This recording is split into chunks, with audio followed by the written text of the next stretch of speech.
If you're a movie collector, you need Movies Anywhere. It pulls your favorite purchase movies from participating digital retailers into one central place, so you can finally say goodbye to scattered movie collections and hello to an organized library. With Movies Anywhere, you can watch your favorite movies on any compatible device, whenever and wherever you want. Ready to grow and enjoy your digital collection? Visit moviesanywhere.com/welcome and register for free. Registration with Movies Anywhere required. Open to U.S. residents 13 and over. Holidays are here, and so is fashionable fitness. Gift yourself a Samsung Galaxy Z Flip 3 5G, a phone that folds in half to literally stand on its own. Pair it with the Galaxy Watch 4 for ultimate wellness and wow factor. Check health stats, flex personal records. Over 90 activities can be tracked, like biking, swimming, golfing, and more. Invest in yourself with tech made to crush goals. Holidays open up with Galaxy. Shop it all at Samsung.com. 5G connection and availability may vary. Check with carrier. Products sold separately.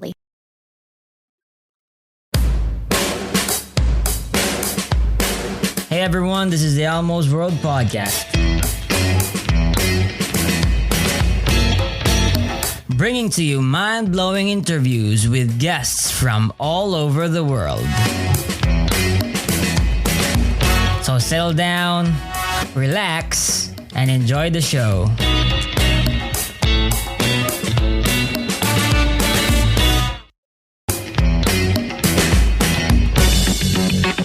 Oh yeah, by the way, if you like the podcast, please support Elmo's World Podcast on Patreon. Your support is what helps the podcast improve more and more. Welcome to Elmo's World Podcast. This is Elmo Odor Jr., your host, and we have an awesome guest. His name is Rupert McCallum. Rupert, can you introduce yourself? Yeah, thanks. So I'm Rupert and I'm 44 years old. I'm living in the Netherlands at the moment. I've been married to Mari for about 3 years. I was born in Sydney. Most of my life I lived in Sydney, although I have also worked in China and Germany. You can probably notice a bit of British accent there, like that's because I lived in UK when I was a kid for a little while. Anyway, my 2 degrees were at University of New South Wales. So I did Bachelor of Science with first class honours in maths, and then I did PhD in maths. It was on topics related to, it's a thing called theory of buildings, which is sort of related to generalisations of projective geometry and connections of the geometries with groups. So I did that.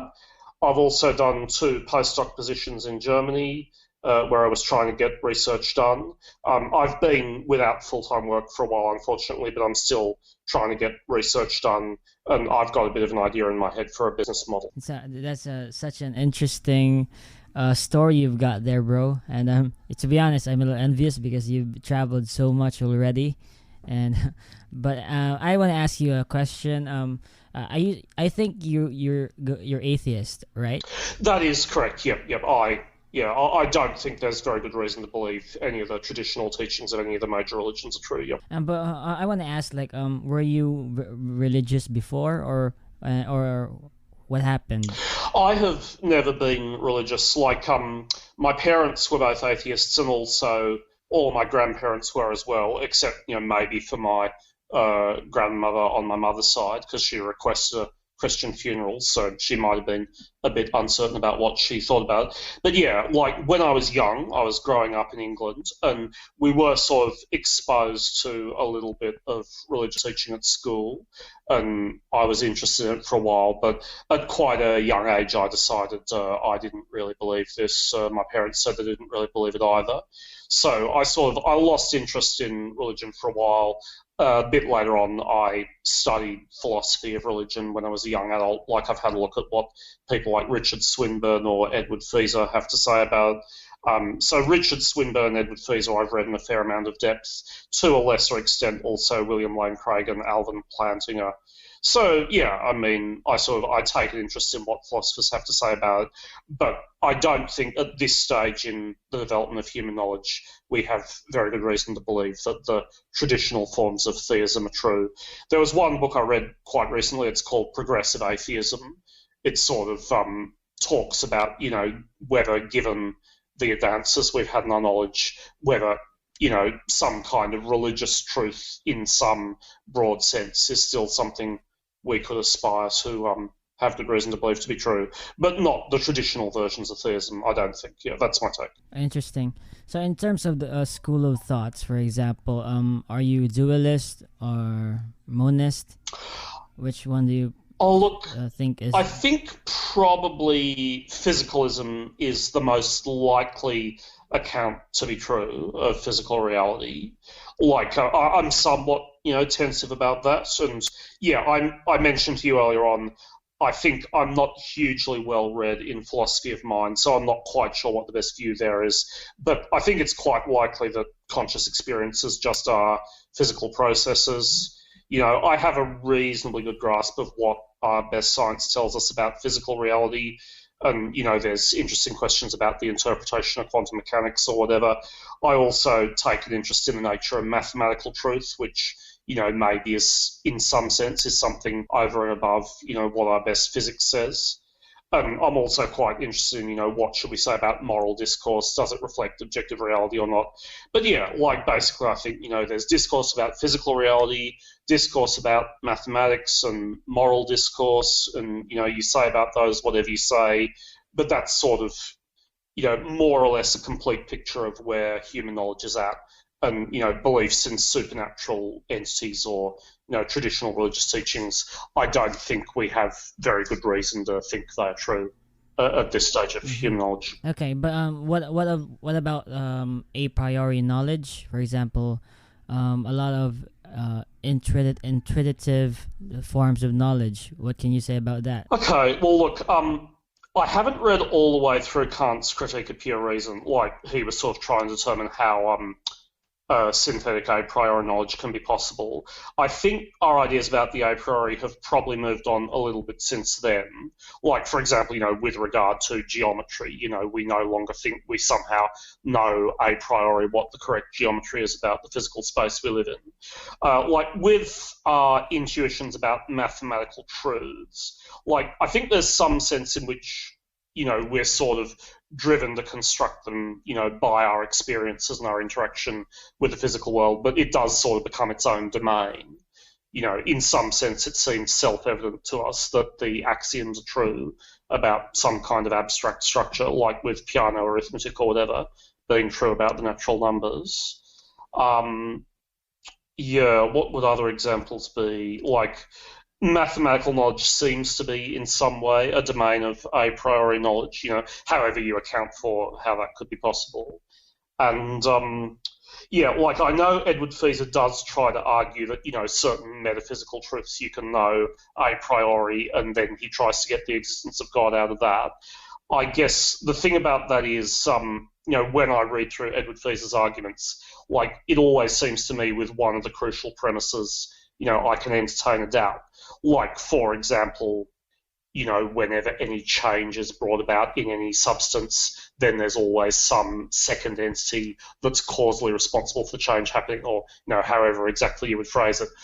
It always seems to me I could conceive of reality being structured in such a way that it wasn't really true. And I think you've sort of got to go out there and check, is my model I've got in my head of how reality is it validated by experience? So I don't think Edward Feser's a priori knowledge claims are really very well supported. And if you want to ask whether moral knowledge is a priori, first of all, I'm pretty friendly to meta-ethical anti-realism, so I'm not really sure it counts as knowledge at all. Or, if you want to have a realist account and you want to say it is knowledge, I think probably our best account of how it could be knowledge is, with our acquaintance with experiences of pleasure and pain, maybe somehow our acquaintance with those experiences somehow gives us access to some kind of normative truth, just from knowing what it's like to feel pleasure or be in pain. You get a normative truth out of that. So I don't think you'd really call that a priori because it comes from experience. So, yeah, I guess mathematical truths are really the only genuine examples of a priori knowledge I can think of right now. Okay. Yep. Okay. And I wanted to ask you about, for example, Thomas Nagel. He wrote in his, I think his book, what it's like to be a bat, and that subjective experience isn't something we can test in scientifically. So in order for for us to actually delve into those inquiries, we have to have a sort of a rationalist approach in the epistemology. And so when we talk about consciousness, do you really think that consciousness simply arrived from as an emergence from a purely physical world? I'm definitely tempted to entertain that no, maybe these conscious experiences present to me right now simply literally are physical processes in the brain. That's what they are. I don't have direct access to the fact that that's what they are, but, that's what's going on. And yeah, okay, the experiences have content which is present to me. That's the nature of what consciousness is. But yeah, maybe ultimately I literally would identify conscious experiences with just, physical processes that are happening in some organism's nervous system. But yeah, I did say that I hadn't looked into philosophy of mind very closely, and, it may be that I would update my views about that if I thought about it more. But if you think about what Thomas Nagel said, and yeah, I agree it's a very interesting challenge. Like, he says there are some facts about the nature of the subjective experiences of a bat, which we can't really imagine, and those are facts which are inexpressible in any human language. So, yeah, I'm not sure, but maybe I would say if only we somehow radically improved our theory of how subjective experiences map onto brain states, and we did some really intensive study of, what exactly is going on in the brain of a bat, like, we still wouldn't have become directly acquainted with the subjective experiences of the bat, but maybe our knowledge of how the experience is structured could become so thorough that, maybe in some sense, that's all you need from the point of view of, propositions that you want to express in language. And of course you might say, well, you still haven't actually had the experience itself, like with the thought experiment of Mary's room, where Mary's the colourblind neuroscientist who knows everything there is to know about what goes on in human brains when they perceive the colour red, but then she actually perceives the colour red for the first time. So it seems that, somehow that's access to new knowledge. Like, it's obviously a different mental state, but I'm not quite sure if it's extra knowledge, yeah. So I think that's the best I can do by way of a reply. But yeah, I should also say, I haven't thought about that area of philosophy in great depth, so, I might want to think about it more carefully. Yeah, and when it comes to that sort of, when it comes to what Nagel said about subjective experience, in order for you to actually dive into what the conscious experience is, you have to rely on a dualistic form of inquiry rather than a simply a posteriori empirical research. I don't think I have to be committed to substance dualism. I can say I'm currently aware that some stuff is present, whatever I want to call it, visual sensations, physical sensations in my body, impressions that there are thoughts happening, that is all present. Okay, so that's some stuff that's there.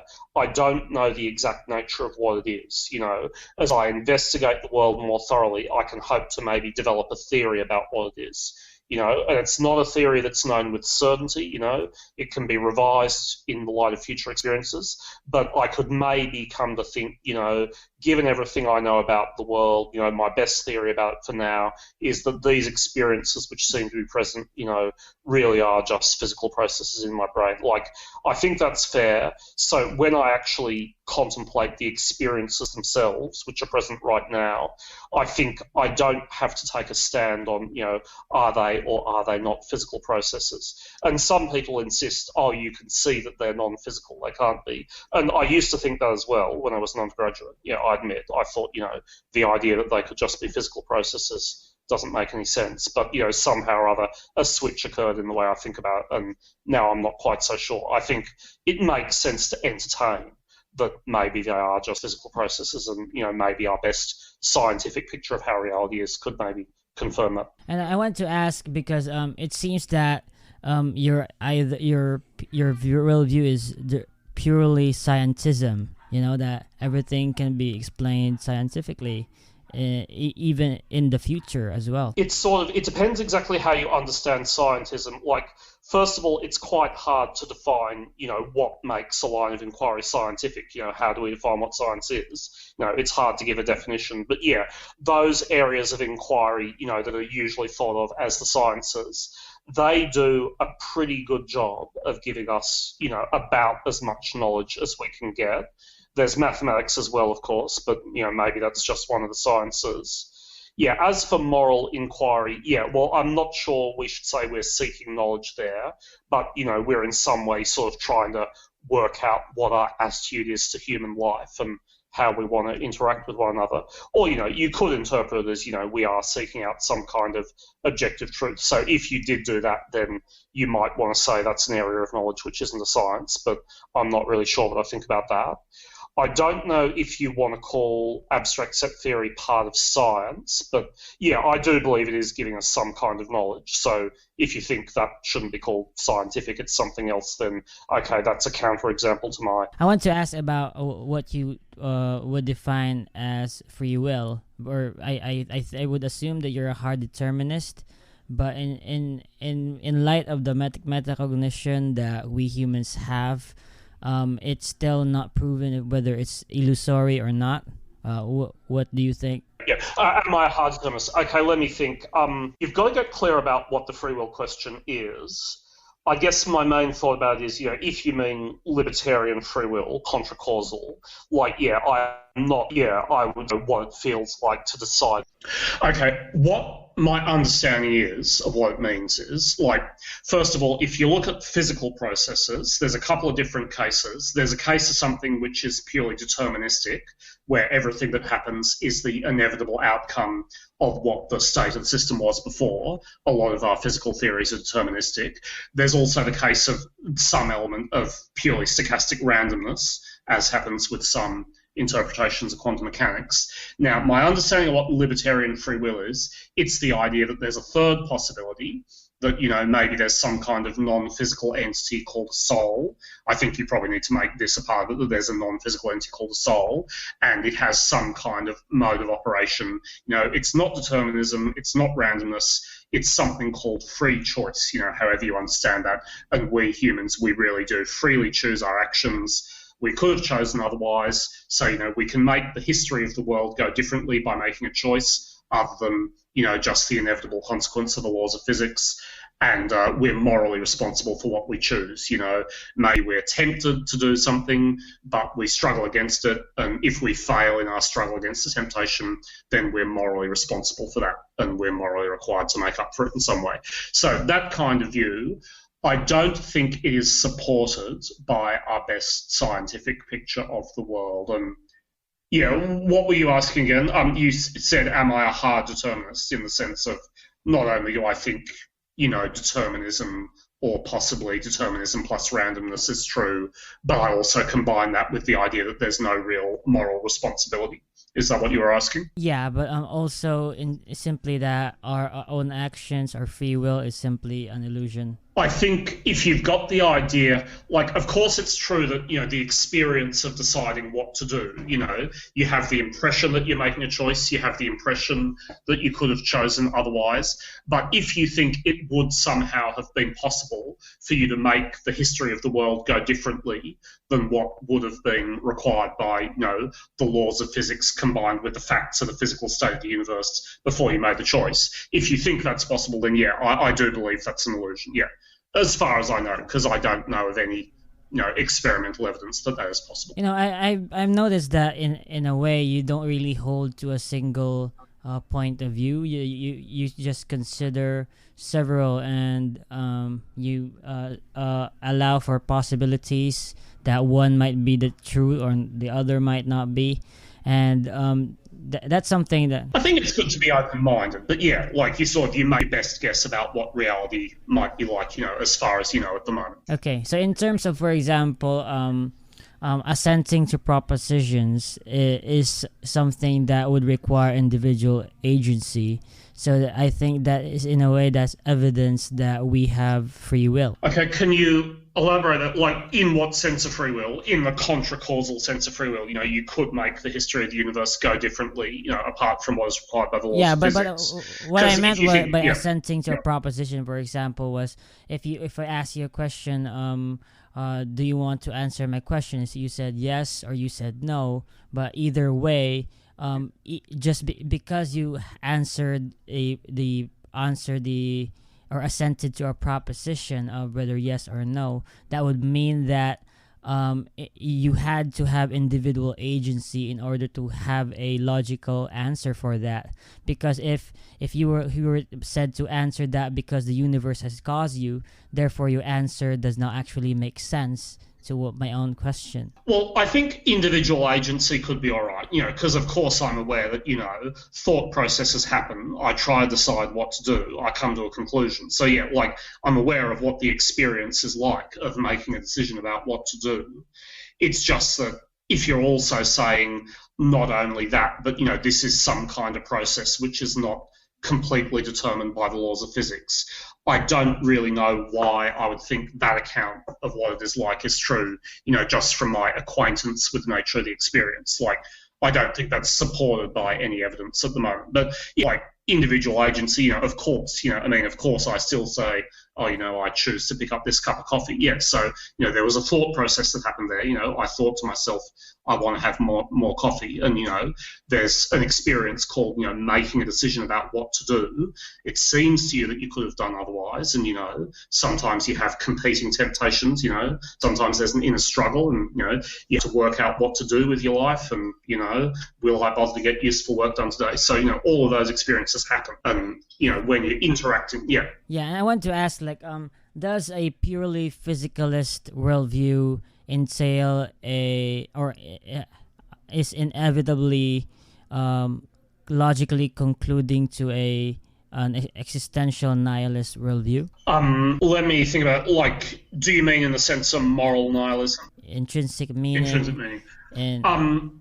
Maybe it's a little bit hard to reconcile it with intrinsic meaning, but I'm not sure what you mean by intrinsic meaning. But, obviously I do not find my life to be meaningless because, there are a lot of things that, for me personally have a great deal of meaning, like my marriage or, my career, my work in mathematics, or, my efforts to try and make the world better, or, my hopes for what might be for human civilization if we survive, things like that. So, yes, I do attach meaning to them, but intrinsic meaning, I'm not exactly sure what it could mean. I mean, do you think there is intrinsic meaning? And if so, what do you think it is? Okay, so if I were to believe that there was intrinsic meaning, I would say that there's a grand scheme to all of this. It's a greater purpose. That would be my definition of intrinsic meaning. So that would partly mean, there's a higher intelligence that has a purpose for us. Yeah, that's part of the idea. Yeah. Well, I'm not aware of reason to think that's true. I think there probably are at least some reasons to think it's not true, because if you look at the history of evolution and, all the various design mistakes that happened while species were evolving, there's all sorts of machinery in biological organisms which looks a lot like a design error. And, if there was a designer here, it would be very, very incompetently designed. So it looks quite a lot like it's just natural selection. And, looking at the incredible vastness of the universe, and the bit that we can see, okay, it's got 70 sextillion stars in it, but the universe as a whole could be much bigger or even infinite, and 70 sextillion stars, and then there's just our own tiny little Milky Way with 100 billion stars, and we're just, one tiny blue-green planet, third planet from the sun, and we're basically, just a bunch of chemical scum that evolved on this particular planet. And the idea that there's some kind of cosmic meaning to it all. Yes, of course, it's possible, but it's sort of hard to reconcile with the picture of reality that science gives us. And also, if there is some real purpose behind it all, then, think of all the excruciating suffering endured by all those animals living in the wild over so many hundreds of millions of years of evolutionary history. And, we're only just starting to realise, just how bad wild animal suffering is, and think of all the human suffering over the course of human history, the horrible things we did to one another and to animals, all this suffering, is there an ultimate point to it? Well, I'd like to think that we could sort of make there be a point by making moral progress ourselves and making the universe better and making it true that we all have good reason to believe, to be glad that the universe exists. I'd like to think that that could happen and that I could be part of bringing that about. But yeah, like the idea that, there's some intelligent designer who had a purpose for all this, like it doesn't make much sense to me when I look at, what's actually going on. Yeah, but it's kind of funny because when you talk about you applying meaning to your own life, it's sort of like something that I wouldn't say intellectually dishonest, but something that you choose for yourself because besides the facts that you understand that there is no intrinsic meaning, you're able to apply meaning to your own life and you feel that your own authority is something that on what is meaningful to you is something that you can rely on. What I find that certain goals matter to me. Okay, like that's clear. Right now, I think, what do I want the rest of my life to be? I find that there are things I care about, and if my wife died, I'd be devastated. So that's just a fact about how I am. That's how my brain's wired up at the moment. Now, you might say, in what sense is it authoritative? Well, it's authoritative as a matter of experience because the fact that you care about stuff does drive you to make choices about what to do, but you might sort of be getting, the meta-ethical questions about, is there objective morality or whatever. Now, my ideas about that, like, when I was younger, yeah, sure, I did feel as though there was some kind of objective morality, and I'm still a bit ambivalent about that. I'm not quite sure what I think about that question, but my ideas evolved as time goes on, as I read more and more. But yeah, like, you're sort of trying to raise the question of, how is my own sense of meaning authoritative? Yeah, I think really, it's just the psychological reality that, I find that there's stuff I care about and it influences how I decide what to do. Like, is the idea maybe that, perhaps I should be anxious about, am I really truly doing the right thing? Is that part of the thought? Or No, it's not. But what I meant was that, for example, if you were to understand that you're simply an automaton following an accidental programming brought about by an explosion from a singularity, it's kind of funny that you would actually continue to live being that, knowing that there is no intrinsic meaning for it. And I would assume that it would lead you to either a nihilism or a certain hedonism. But I'm not sure. But I'm not someone who judges. But from my logical point of view, that's how I would understand it from that standpoint. Well, what should I do instead? I mean, okay, you mentioned hedonism. Well, hedonism, yeah, fine. But, you may have heard, I don't know who told this joke, but, it was someone sort of, trying to defend Christianity.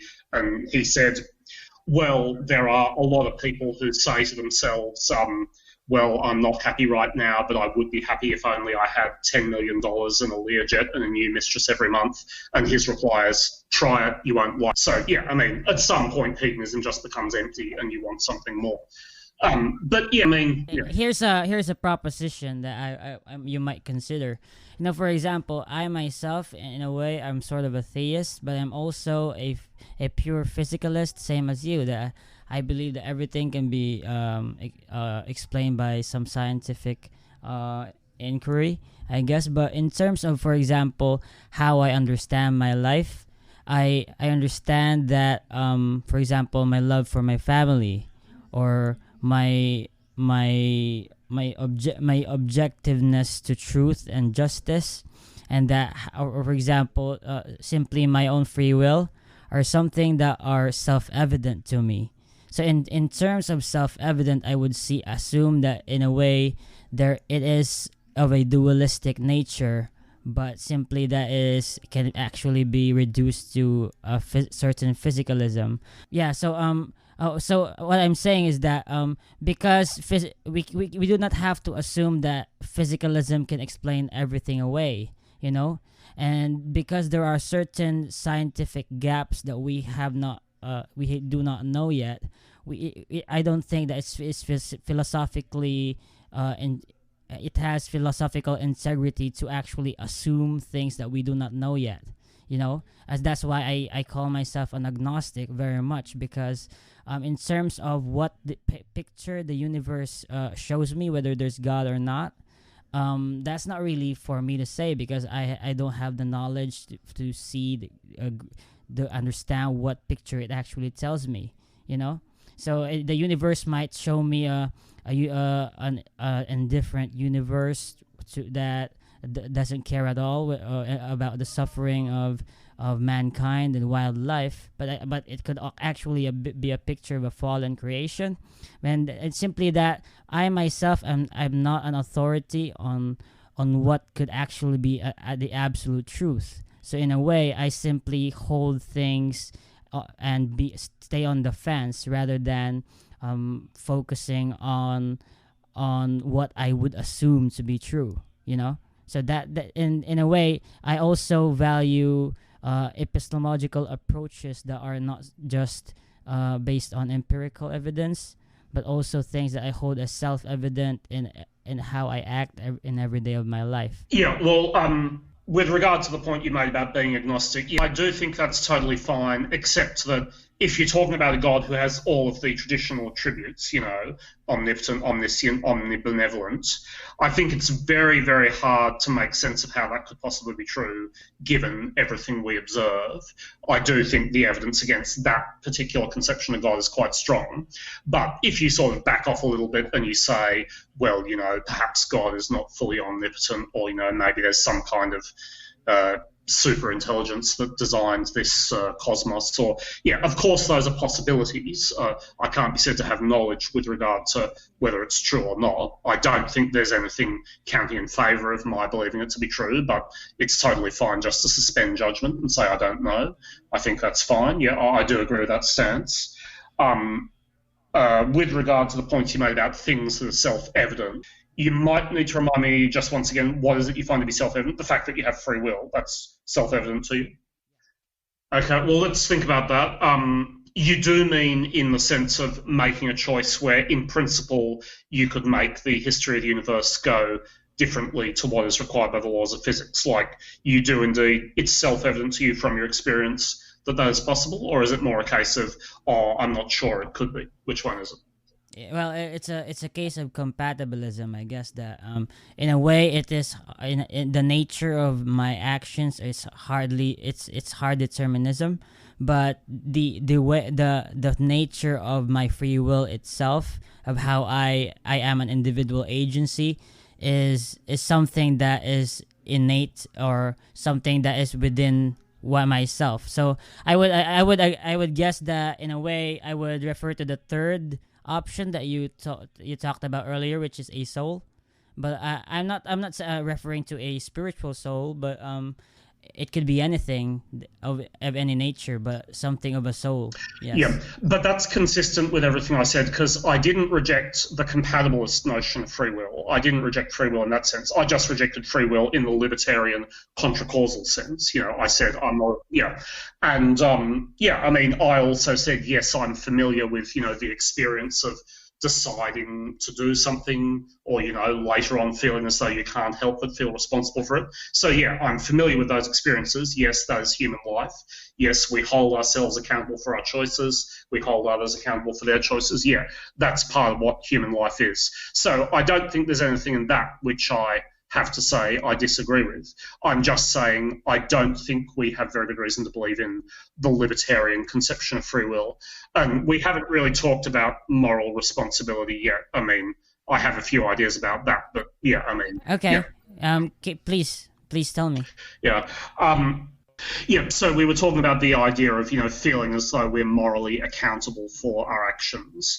Now, obviously we have to have some kind of system of justice where people are deterred from doing harm to others and are required to make up for it if they have hurt others. We do need that, and it may be necessary to somehow satisfy people's feelings that, if they've been hurt or a loved one's been hurt, then somehow that has to be corrected. Maybe we do have to have some kind of element of retribution, given the way humans are right now, because we just can't get by without it. If we didn't have that element to our justice system, then maybe people would start taking retribution themselves and it would get into a spiral of violence. So maybe that's necessary, although I'm not sure.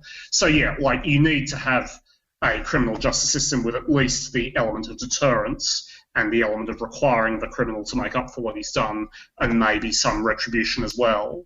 But moral accountability in the sense of anyone actually deserves to suffer, that is something which I don't think I really believe in.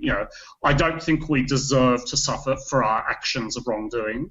It's just that, sometimes suffering is inevitable and, sometimes action must be taken to correct the harm caused by what we've done. I think that's all there is to it. Does that make sense? The problem with referring to an objective morality is how can you demonstrate that in reality? There might be something that of an objective standard out there in the universe, but how would we be able to access it in its purest form?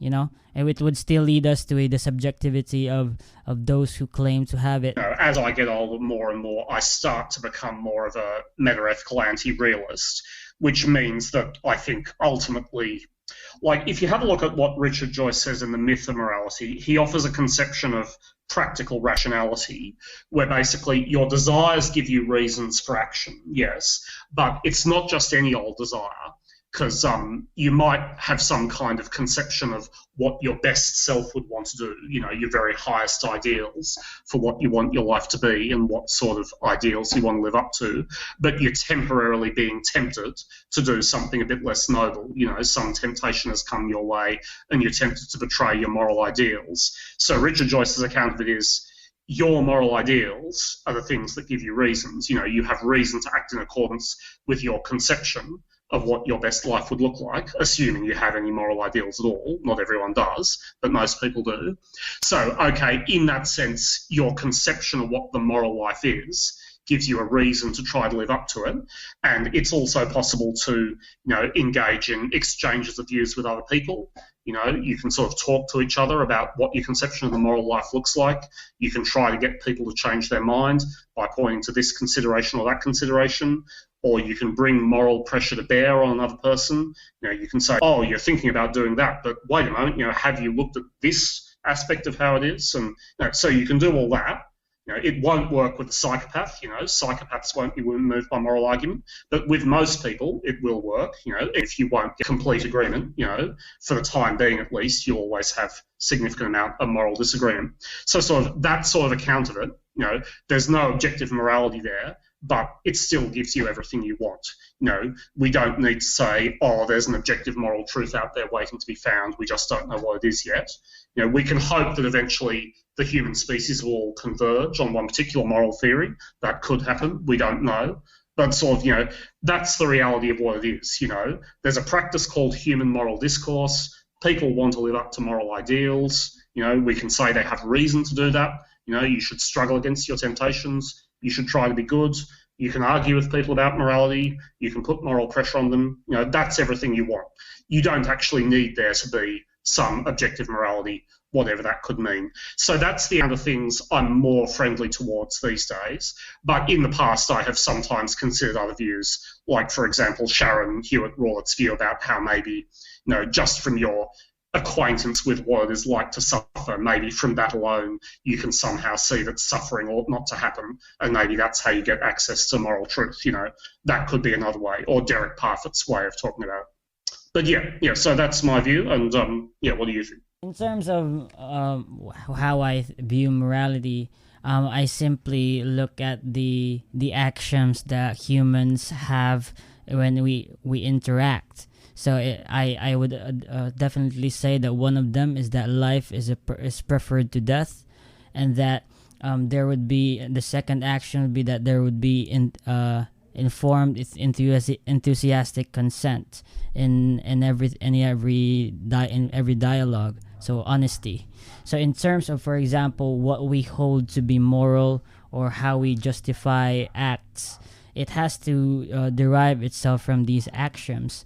And so this is how I would say that in a way morality could actually be objective in terms of a socially constructed paradigm. So in this way, if anyone is able to assent to a proposition of wanting to do a moral act or immoral act, I would have to judge them in accordance to what the logical conclusions to these axioms are, which that in order for me to be able to judge what is good, it is that what is good is the continuance of human well-being and its maximization. So yeah, so I think that incarceration, rehabilitation, or maybe the death penalty are subject to as restitutions for any action. Well, there's a lot of things to be said about that. I mean, first of all, you said human well-being, so we might ask about other animals as well. You know, have you ever given thought to the idea that, you know, when we use animals for food, we're hurting them quite a lot? You know, they suffer quite a lot in the conditions on modern farms, and maybe we should stop eating that type of food since we don't really need to. So that's one argument you could make, and it's a disputed moral question. You know, people don't agree about it. So, okay, we haven't reached agreement. You can certainly say that much. There's also the idea, you know, if you're sort of a privileged first world person like me, who, you know, I'm pretty privileged in my place in the global economy, so maybe I should put aside a certain amount of my money to try and make the world better, you know, try and, you know, save our species from extinction, or try and help people living in the poorest parts of the world, or try to stop animal suffering or whatever. That's a thing called the effective altruist movement, and I do that as well, so that's another argument. But again, not everyone agrees. There's also questions about, okay, you mentioned the death penalty, but, you know, there are some people who think the death penalty can't ever be justified because it's just too cruel. The mental suffering of people waiting for execution is just too intense, and, you know, we're not ever justified in doing that no matter what they've done. So it's another area of disagreement. You could also talk about, you know, what's the best form of government, and, you know, what role should government play in managing the economy, or even should there be a government at all? And, okay, if we think there should be one, you know, and, you know, assuming we live in a democracy, you know, we have to decide who we're going to vote for. Is this candidate better? Is that candidate better? You have to weigh up their ideas. That's if you live in a democracy. I don't know whether Philippines is a democracy. And, yeah, I mean, all sorts of stuff like that. And, you know, there's also the question of, you know, is global warming really happening? What should we do about it? You know, there are so many disputed questions. And, yeah, I mean, what you're saying is totally fine as a sort of bare bones sketch. Like, you sort of pointed to a few things which, yeah, almost everyone would agree with. Except that, you know, even with the basics, you know, I mean, if we think about Islamic theocracies, I don't know if Philippines is a Muslim majority country, but, you know, there are some countries in the Middle East where, you know, by Western standards, the way they treat women, and indeed children who are sometimes forced to get married, you know, that would be considered very, very bad by Western standards, but they obviously see nothing wrong with it. So, yeah, that's another example, you know, the world doesn't agree about absolutely everything just yet. So, yeah, fine, but okay, yeah, you can sort of put forward a set of moral views. You can say, this is the truth about morality, and you can hope to persuade others. And yeah, that's fine. You know, I don't have a problem with that. And, you know, there's probably some overlap between my moral views and your moral views. It's just that if you encounter someone who you sort of, you know, you make a moral argument to them and, you know, somehow or other it just doesn't click with them, you know, because there's some fundamental axiom that seems obvious to you, but it's not obvious to them, and what do you do then? Or even someone who just doesn't care about other people at all, because there are some people like that. So, yeah, like that's the point where moral reasoning runs out. But, yeah, I mean, if you still want to say, oh, we can still speak of objective morality, then, you know, that's fine, because it doesn't really make any difference to what you do and what you say. It's just a different take to have on it, that's all. But yeah, like, in order to explain how social reality works, I don't think that we absolutely need the assumption of some kind of objective morality. Yeah, and how about we talk about something else, like, for example, global politics, you know? Should, for example, in the case of the Uyghurs in China, and it's a lot of people might say that it's wrong the CCP to indoctrinate the Uyghurs out of their out of their Islamic culture. So should other countries take a stand and stop China from doing these acts, or should they just watch because of a financial debt towards China and the need for it to continue as a productive machine for the world? If I were the Prime Minister of Australia, I mean, of course there's the practical considerations because, if you rub the Chinese government up the wrong way too much, then, you've got to worry about, possible military issues or economic trade issues or whatever. So, of course, the practical considerations I would have to take on board, what is it practical for Australia to do? But nevertheless, I would like to think that, I would at least express, I condemn what is happening here. This is wrong. This is a violation of human rights, and we condemn the Chinese government for its actions. I would like to think we would do that much at the very least. Yeah, definitely. I mean, sort of the nature of our relationship with China is, really quite awkward. And there was even a recent incident where they actually brought in some, very powerful military battleships, right into Sydney Harbour, sort of as a show of force, which the Prime Minister said, oh, that's okay, they were there with our permission. But, it looked quite a lot like an attempt to intimidate. So, that's obviously very awkward. And, you just have to deal with realities of power relationships and, and we don't want to hurt our economic trade relationship with China. So, but, I do believe that the actions should at the very least be condemned, I don't think taking military action would particularly help, but I believe we should take a step. So, we do not believe this is okay. That would be my take. Yeah, but that would be some in a way very hypocritical, like you condemn something, but out of your own selfishness, you look at you just watch what the human rights being violated, but you don't actually do anything about it. Not even put sanctions on China at the least. Sanctions, yeah.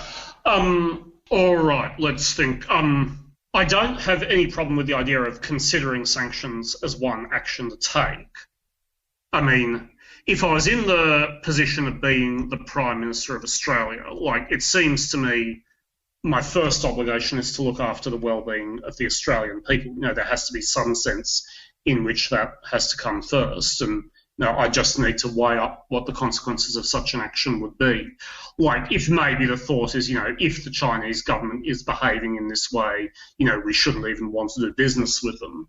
I mean, yes, you could argue that, but, you have to live in the world as it actually is and not the world that you want it to be.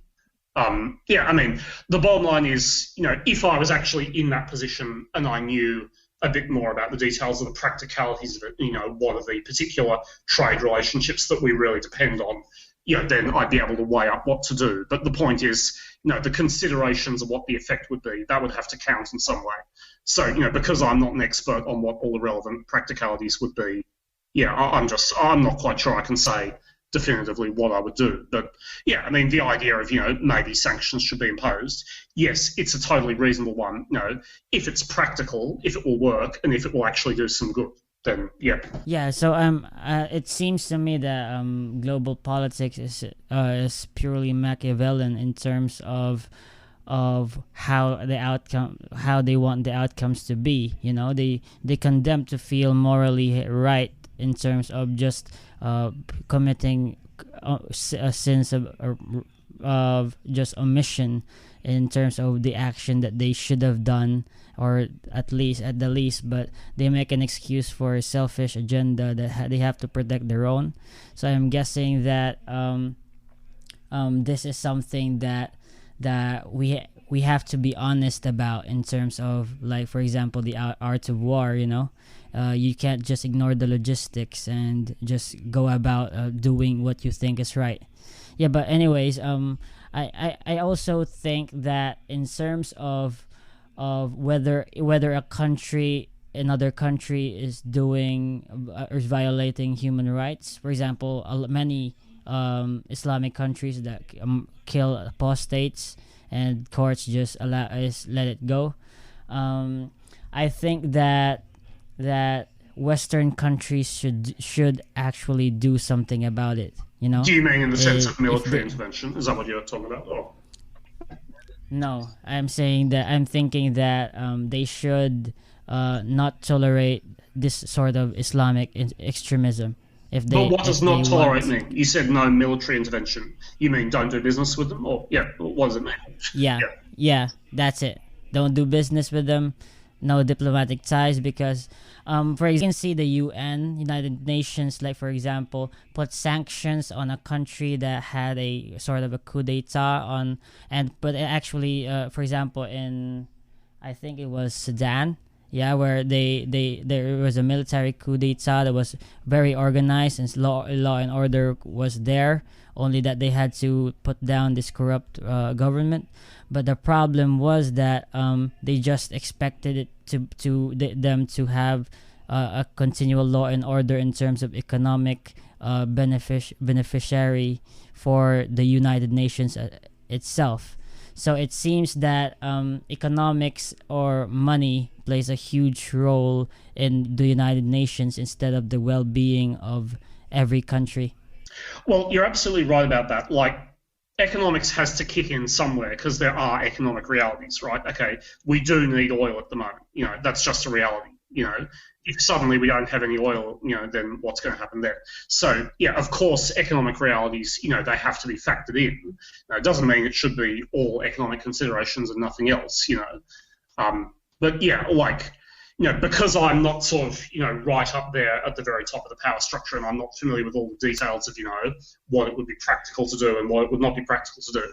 Because I think, when you're, a leader of one of the countries or you're a UN person or whatever and you're making public statements, what you think to yourself and what you're trying to do would be very, very different from what you actually say out loud in public.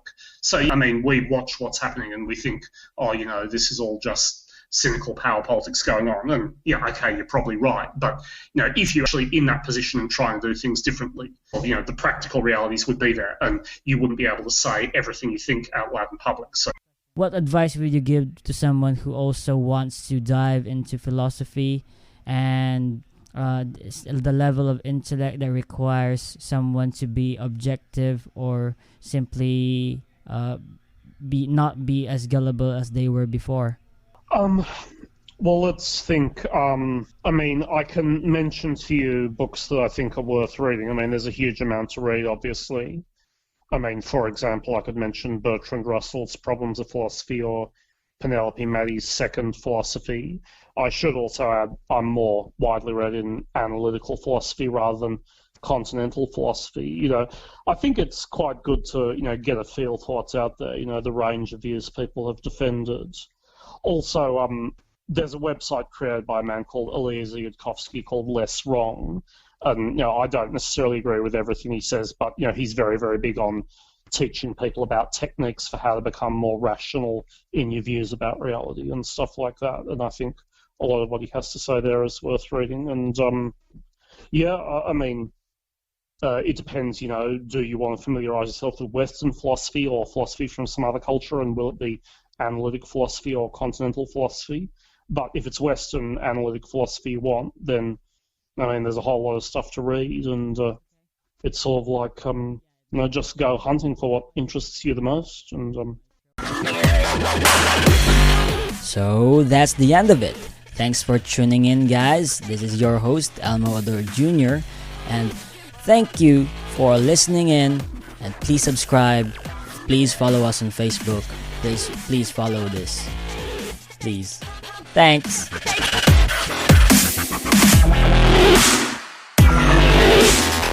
It takes a lot of ingredients to fix or build a car, like cooking, but without the frozen dinner easy way out. eBay Motors has 122 million parts. It's always the right fitment, so you can follow any recipe to a T. Whether it's a vintage Italian coupe that's classic like Grandma's meatballs, or a German luxury car that's as complicated as Oma's rouladen, to cook up something great in the garage, use the eBay Motors app or visit ebaymotors.com. Let's ride. If you're a movie collector, you need Movies Anywhere. It pulls your favorite purchase movies from participating digital retailers into one central place, so you can finally say goodbye to scattered movie collections and hello to an organized library. With Movies Anywhere, you can watch your favorite movies on any compatible device, whenever and wherever you want. Ready to grow and enjoy your digital collection? Visit moviesanywhere.com/welcome and register for free. Registration with Movies Anywhere required. Open to U.S. residents 13 and over.